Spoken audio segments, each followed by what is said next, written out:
I figured. Where do you go this time? Just together.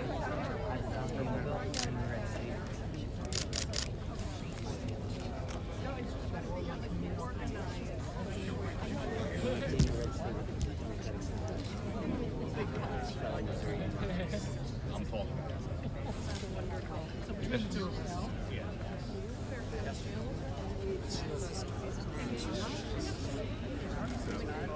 Yesterday. Not surprising.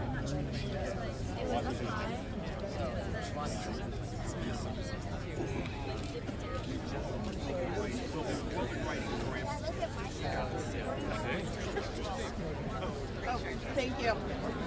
I made it when we went down for the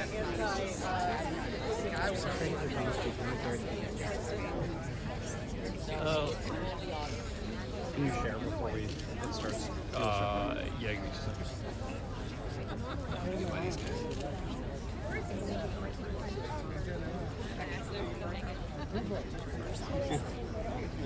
I know. Yeah, you'll still like that shot. Okay, don't do that. Yeah. That's a little crazy.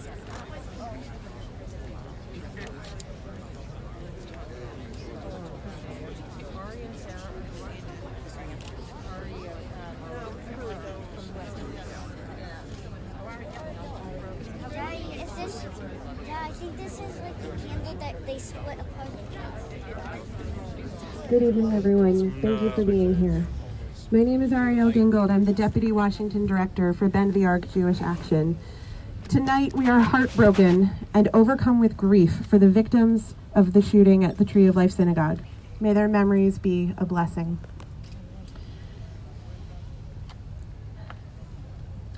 As we gather together tonight as a community of Jews, of allies, of people who believe that we can do better, that we will do better and must do better than the violence that has torn us apart today, we open this vigil in a way that we as Jews actually close many of our moments of worship by sharing in our prayer of mourning, by sharing in the Kaddish Yatom, the Mourner's Kaddish, which will be led by my colleague, Bend the Arc Jewish Action's Communications Director, Fischer.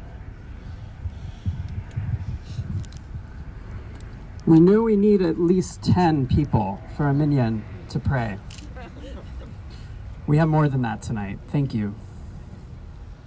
We say the Mourner's Kaddish in a minyan because community can bear the weight of our grief together.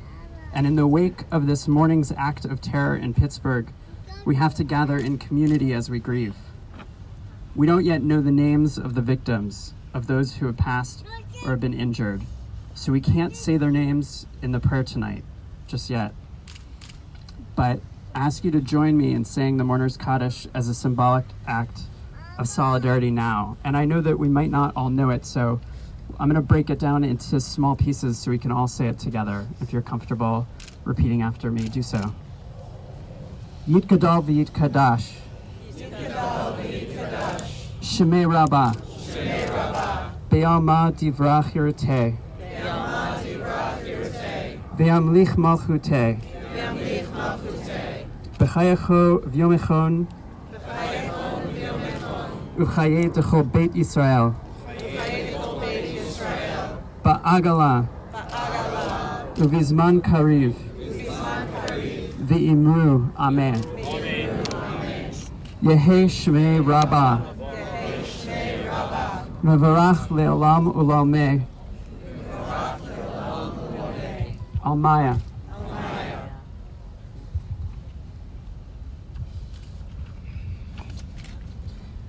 Yitbarach v'yishtabach. V'yitpa'ar v'yitramam. V'yitnaseh v'yithadar. V'yitaleh v'yithalal. Shemei dekudasha. Barichu. Le'la min kol birchata. V'shirata. Tushbechata. V'nechamata. Da'amiran be'alma. V'imru amen. Yehei shlama rabba. Min Shemaya. V'chaim aleinu. Ve'el kol Yisrael. V'imru Amen. Thank you.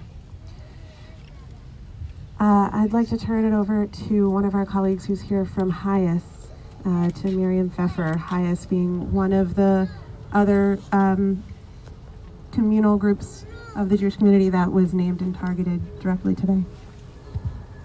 Thank you. Tonight, I am speaking, as we all are, from a place of deep mourning, a sadness only possible from this largest ever attack in recent history on our community. A sadness because we live in an era of incitement to violence and incitement to hate. A sadness because there are 11 people, more than a minion, who went to shul this morning for services and never returned. Their loss is our loss. They could have been any of us, and they are all of us. It is also a devastation that comes from knowing that the shooter had knowledge of the congregations, 300 of them, that participated in HIAS's National Refugee Shabbat, which was predominantly last week, but I was at an engagement just last night at a local congregation.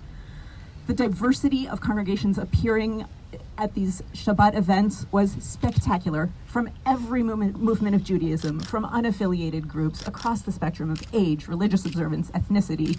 It truly represented the best of all of us. What started as a powerful and beautiful showing of our unity and diversity and our community's commitment to a more welcoming, just, and compassionate society became part of the deranged narrative and a hateful and vengeful act. This, unfortunately, is a story we've seen before. We are and have always been a refugee people. We are and have always been persecuted for our differences. This is an old story and a sad story, and unfortunately a new chapter was written today. In times of mourning, Jews comfort each other by saying, "May their memory be for a blessing." It is a statement that is far more powerful than offering our thoughts and prayers. Thoughts and prayers, after all, filled a sanctuary this morning.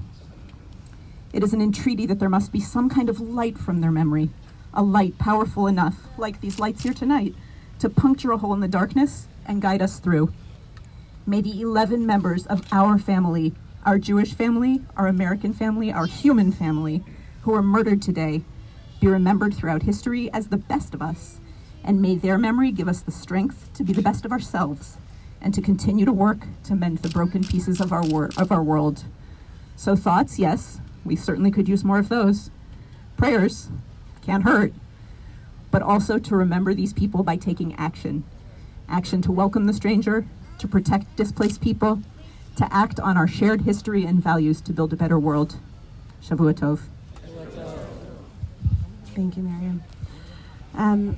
As Miriam just indicated, and as we know from what we've learned about the community that was attacked today, it was not just one synagogue, one denomination, one Jewish organization that was targeted. And so next I'd like to invite Liz Dunst to say a few words, who I think embodies the spirit of our community as well in engaging with so many Jewish communal organizations who are here tonight, and showing how we are one community. Yeah, thanks, Liz. As Ariel said, I need a light here. Oh. No one ever tells me to speak loud, but I will. My name is Liz Dunst. I am a member of Temple Sinai here in Washington, D.C. I'm on the board of the Union for Reform Judaism, which represents 900 Reform congregations around North America. And I'm a member of the board of Bend the Ark, which is a movement of tens of thousands of progressive Jews who are fighting for equality and justice. Tonight, we grieve. We grieve for the families. We grieve for the victims. We even grieve because a part of us has died as well in that synagogue. But while tonight we grieve, tomorrow we act. Tomorrow we continue to fight to create a world where our community can pray in peace and all communities can pray in peace. And can safely practice their faith. Today at Shabbat services, For all streams of our faith, we sang a blessing, Sim Shalom, which is a prayer for God to grant peace, goodness, and blessing to our people and to all the world. May this come to pass. Thank you. Thank you, Liz. I'd like to invite next the CEO of the National Council of Jewish Women, Nancy Kaufman, to share some thoughts with us too. Thank you. Thank you, Ariel. Here tonight to mourn, but we're here tonight to be angry, and I'm angry. I'm sad, but I'm angry. I'm angry that when we have hate against one group, it evolves into hate against all groups. I was at Refugee Shabbat last week at my synagogue, where I spoke about my trip to the border with Hayas and the Anti-Defamation League, where 40 of us bore witness to what is happening in our own land, on our own border, when we reject and we create a sense of unwelcomeness to people who just want a better life. Violence cannot be tolerated, will not be tolerated. Hate crimes, which is what this was, against one community. Today it's the Jewish community, tomorrow it could be the Muslim community, Monday it could be the GLBTQ community, and it goes on. Hate against one of us is hate against all of us. NCJW has been working for 125 years to try to make this world a better place for all people. We will continue that fight, but we have to work across not only our own community, but other communities. And we have to tell our leaders, wherever they are, whomever they are, that they can't just speak out against anti-Semitism. They must speak out against hate against any group. And they must advocate for sensible, reasonable gun laws. Thank you. Thank you for that call to action, Nancy. I'd like to invite up next Barbara Weinstein, who is the director of the Commission on Social Action of Reform Judaism, and also representing the Religious Action Center of Reform Judaism. Thank you. Good evening, everybody. We know that one of the hallmarks of us as a Jewish people is that we come together, whether in times of celebration or in times of pain, as a community. We come together, as we heard a moment ago, to begin our prayer services with a minyan of 10. We come together around the Seder table and begin our service, our Seder meal, by saying, "Let all who are hungry come and eat." We begin the holiday of Sukkot by building a sukkah with its roof that's open to the stars and sides open to all the visitors who are welcomed in to our place of shelter. So much of that inspiration of coming together and welcoming as a community is found in the Torah portion that Jews around the world read this morning, where where Abraham, where Abraham, sitting in his tent under the shelter from the beating sun, sees visitors walking by and doesn't just say, "Come in," but gets up, runs to meet them, and welcomes them into his tent. How extraordinarily painful that this morning, as worshipers gathered in their synagogue, a visitor came and caused havoc and destruction and loss of life. How painful for all of us as a Jewish community and as Americans who live with the burden of the growing and unceasing acts of gun violence that plague our community.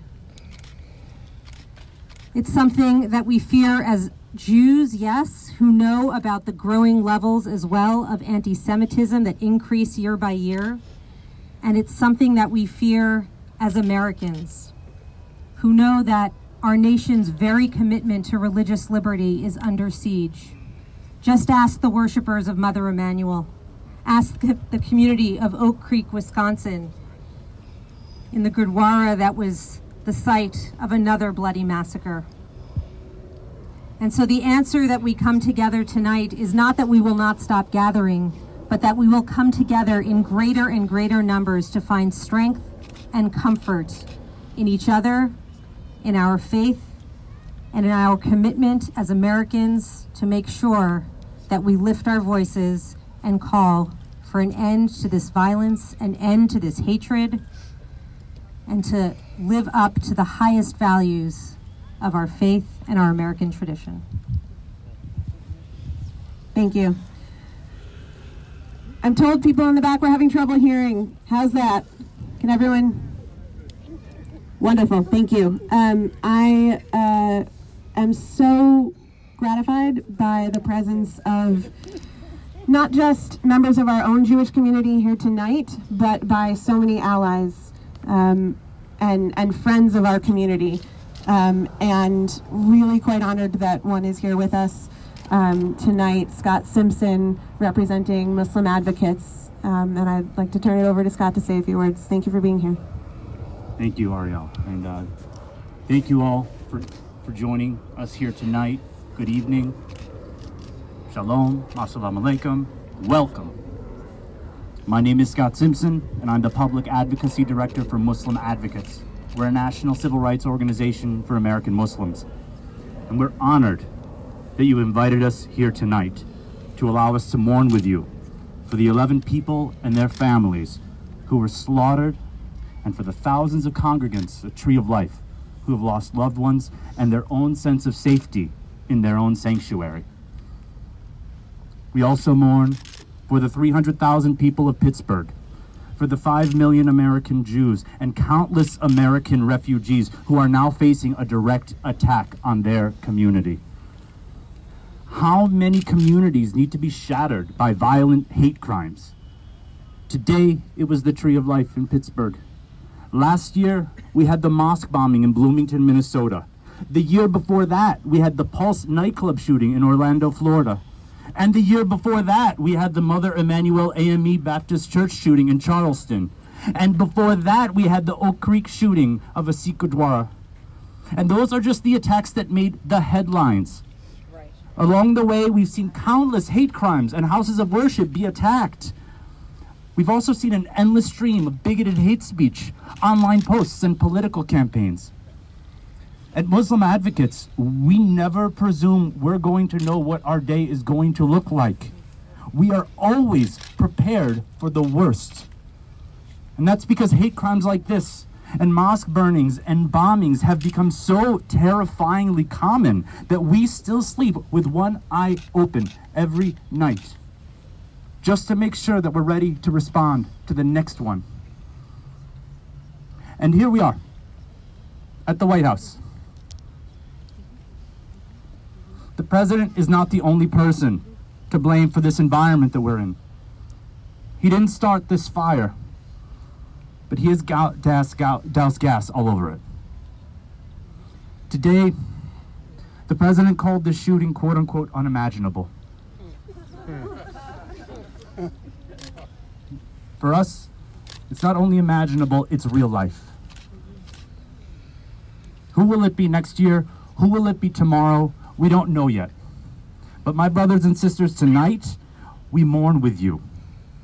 But tomorrow, we will fight with you. We will fight for a better America. We will fight for a more peaceful America. We will fight for a more equal America and a more unified America. The stakes could not be higher. And if I haven't seen a moment like this to make it so clear how high these stakes are, I haven't seen one yet. This is beautiful. Thank you for having us here tonight, and thank you for letting us mourn with you. Thank you, Scott. Again, for those of you who have just walked up and joined us, thank you for being here tonight in Mourning and Community. My name is Ariel Gingold, and I'm the Deputy Washington Director for Bend the Arc Jewish Action. It is inspiring to see so many people here tonight holding candles, holding each other close, and building community. This is a day where words simultaneously fail, and yet there is so much that we must say about what has happened. I share the grief and the brokenhearted anguish expressed by everyone already this evening, and I know felt by everyone who is here tonight and around the country. Today is not a day to mince words. We have seen days like this too often. We must call this hate crime, this act of terrorism, what it is. And we must name it and address its root causes. This violent day occurred because of a pervasive political environment of fear, of hatred, of vitriol, of demonization of the other. This climate threatens every single one of us. This violent climate driven by anti-Semitism, by white nationalism, by racism, has become normalized in our social and political life. And we have seen days like this too often. And though today's victims were Jews, the impact of this violence reaches much farther. This violence threatens immigrants, Muslims, people of color, LGBTQ people, and so many other overlapping communities of diverse identity. Conspiracy theories and rhetoric scapegoating Jews have become frighteningly normalized. The hatred that we saw today is not new or unfamiliar, but rarely in America has it been legitimized by such a powerful and visible platform. These ideas have been spread in recent weeks by the leadership of our government, by the president, by the National Republican Congressional Campaign Committee, and we have seen these days too many times, and it must stop. In this moment of profound grief and brokenness, I am also heartened by the presence and the strength of this community, and I am heartened by the allies that surround us.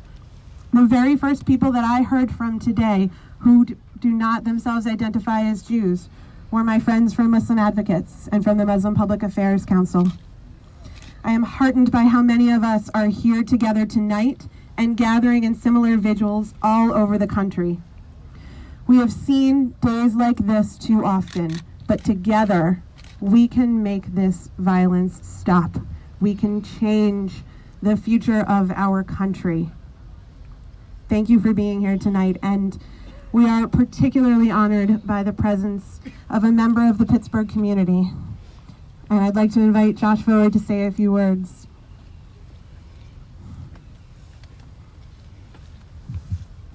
I was holding it together until this moment. Thank you for standing here with Pittsburgh tonight, standing with all people against violence. It's senseless. We need gun control. We need a leader that doesn't incite violence with his words, with his actions. We need leaders that don't victim blame. A security guard wouldn't have stopped this. The good guy with the gun narrative is false. I'm heartbroken. I don't know who's been shot. It wasn't my synagogue, but it was right down the street. And the Pittsburgh community is especially open. Doesn't matter your denomination. If there's an event at another synagogue, we go. We join each other. We support each other in times of happiness and times like this in tragedy. We still don't know who's been shot. I don't know how my life has been affected. I did have to tell my 3 kids today that there was a mass shooting at a synagogue where they were last Sunday at another event, and it could have been them. There is no place for this. I'm here filled with rage in my heart when we should be spreading the love of our hearts.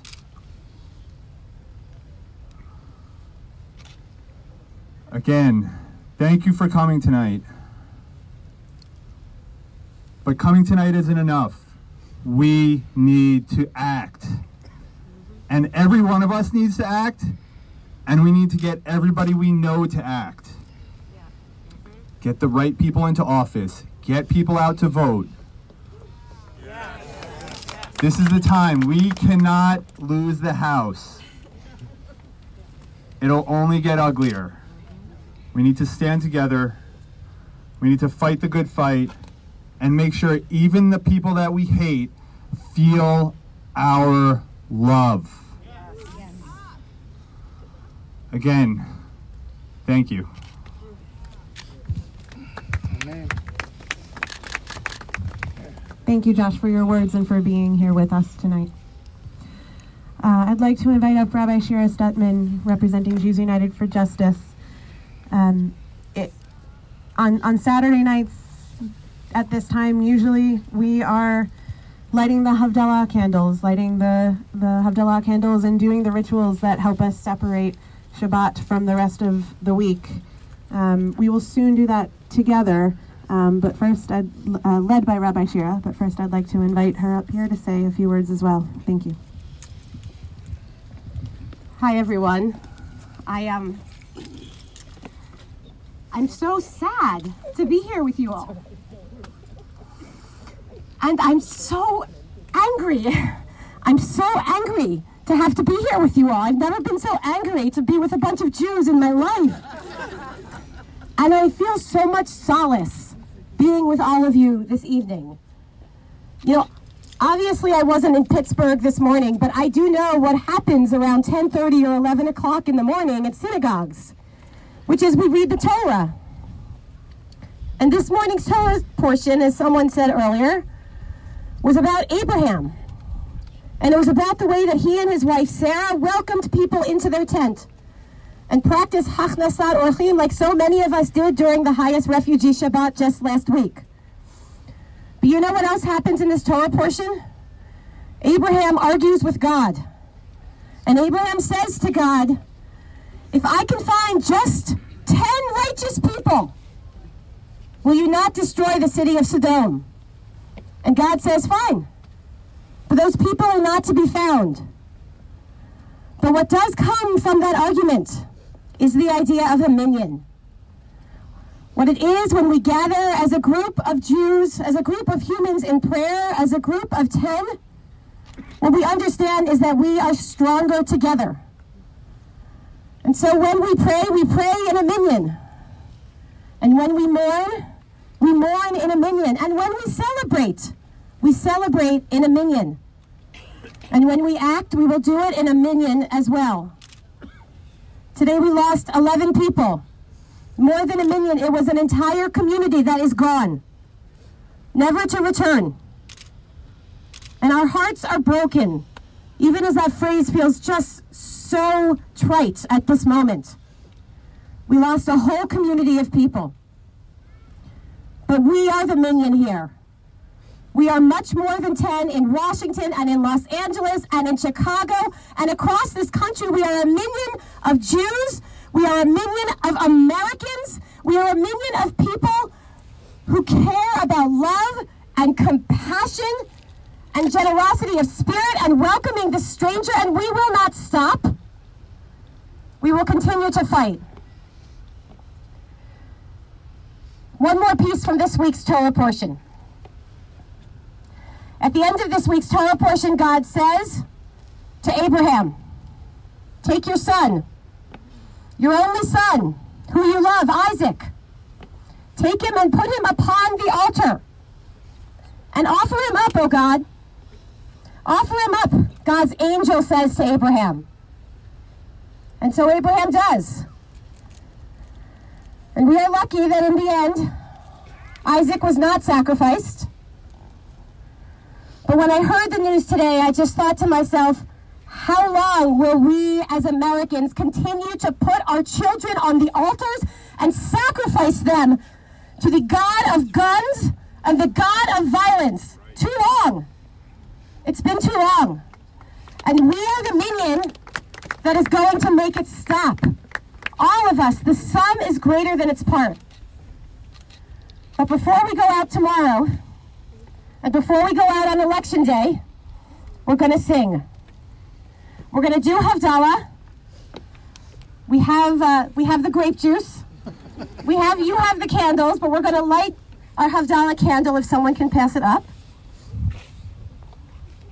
We're going to say, it's down there on the ground. We're going to say a bunch of words in Hebrew. But if you don't know the Hebrew, do not worry, because we're also going to sing a lot of nine-eyes. And if you feel comfortable, but also if the person next to you feels comfortable, you can put your arm around them. All of us part of this minyan of strength. Nine-eye is what we do when we don't know the Hebrew, but we still have something to say to God. What we're saying to God this evening is we are angry, and we are sad, and we're saying, God, now put us to work.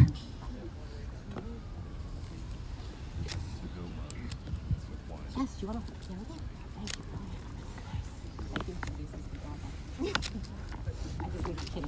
Or just the grape juice. Oh, grape juice. Is that what you wanted? You don't want that? Yeah, no, this is our grape juice cup.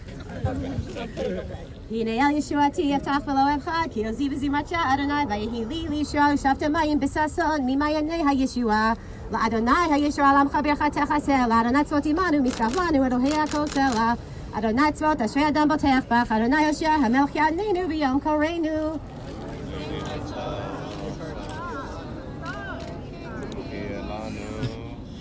For the Jews, there was joy and there was gladness and there was honor. So may it be for us. ליהודים הייתה אורה ושמחה וששון ועיקר, כן תהיה לנו כל ישועות עשה, ובשם אדוני אקרא.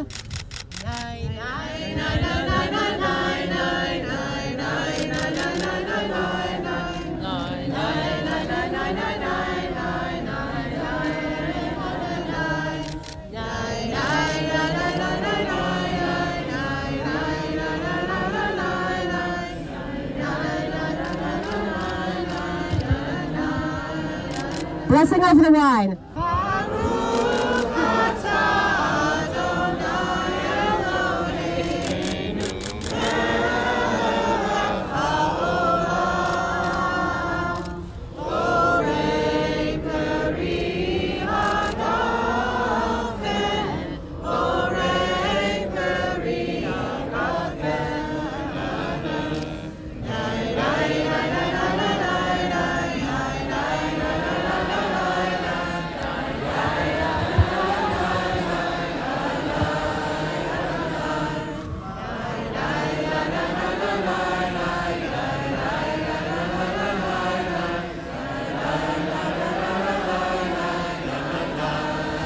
Blessing over the spices.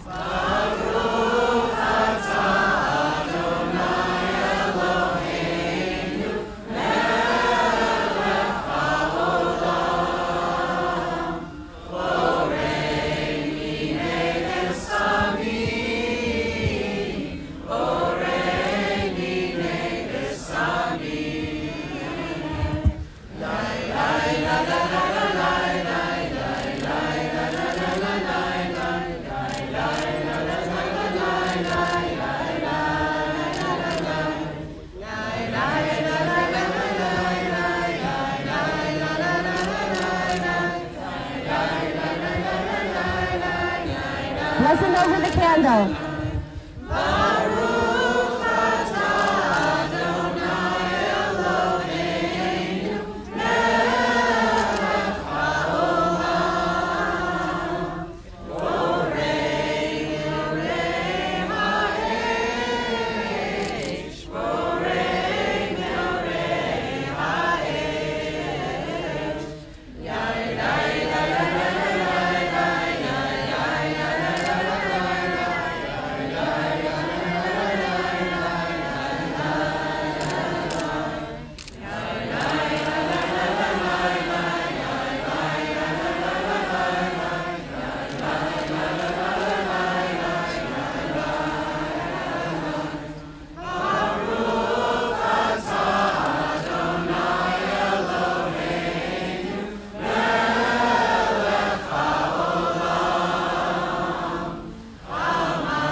Shavua Tov, everyone. A sweet, sweet week. Thank you, Rabbi Shira. Shavua Tov. I'd like to invite up a very special additional person who is here with us tonight. Sarah, come on up. Sarah is a member of the synagogue that was attacked today. Thank you for being here and saying some words. So I wasn't planning on saying anything. I have been a member of Tree of Life since I was born. I went to preschool there. I had my naming ceremony there. I had my bat mitzvah, my sister's bat mitzvah, etc. Just a little story about the synagogue itself. So I don't know if this is like a Jewish tradition, but like for our synagogue, whenever someone's having a bat mitzvah, at the end of it, we throw candy at them.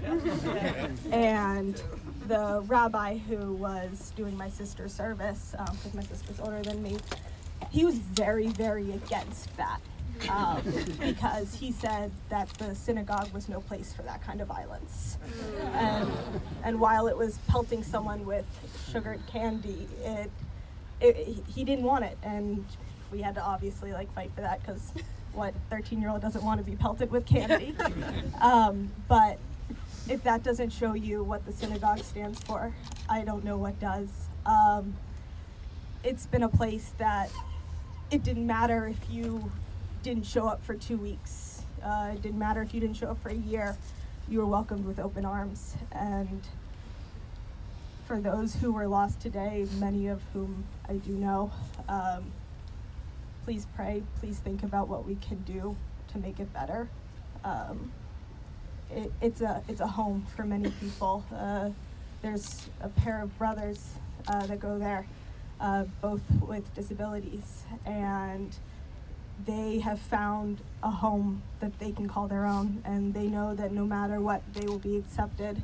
One of them, he and I kind of had a little deal that when he wanted to follow along but couldn't follow along during Friday night services, whenever he got a few pages behind, he knew that I would give him my book and I would take his, and we would just kind of have this circle of me passing him the book with the correct page and him being able to keep up that way.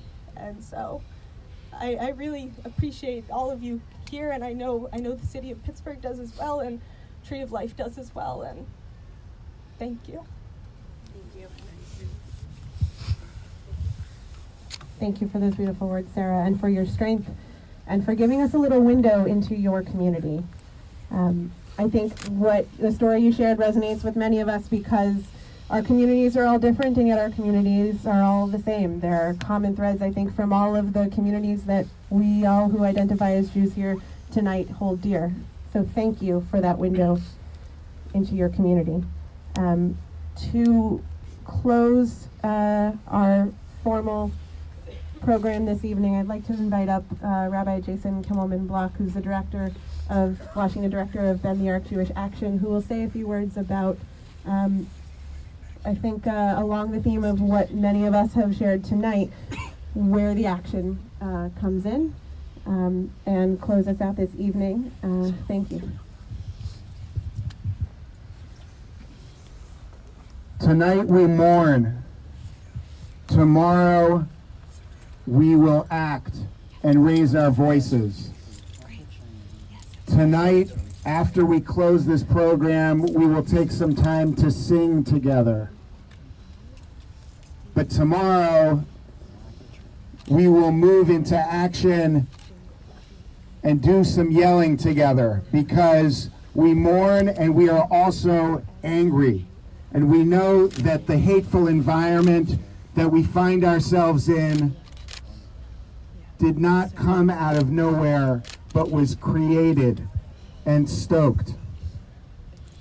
We also know that we will prevail above this hatred, and we will find our safety in deep solidarity with all communities that are under attack right now. We will only find safety in solidarity.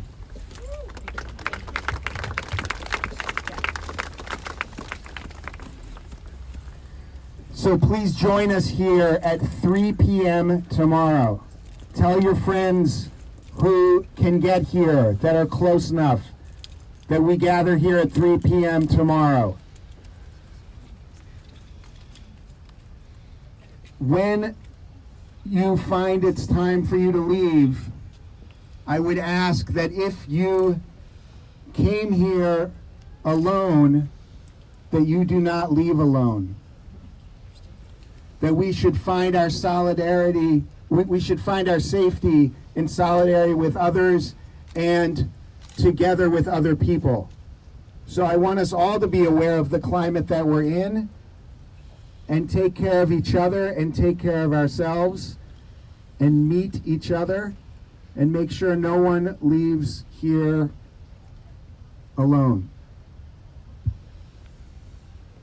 I want to start us, for those who want to stay and sing, we can do that for a while. I will offer one song. The words in English are, "The world is a narrow bridge." But the important thing is to not fear. And if you know the words, please sing with me. Kol haolam kulo gesher tzar me'od, gesher tzar me'od, gesher tzar me'od. Kol haolam kulo gesher tzar me'od, gesher tzar me'od.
Shevet Achim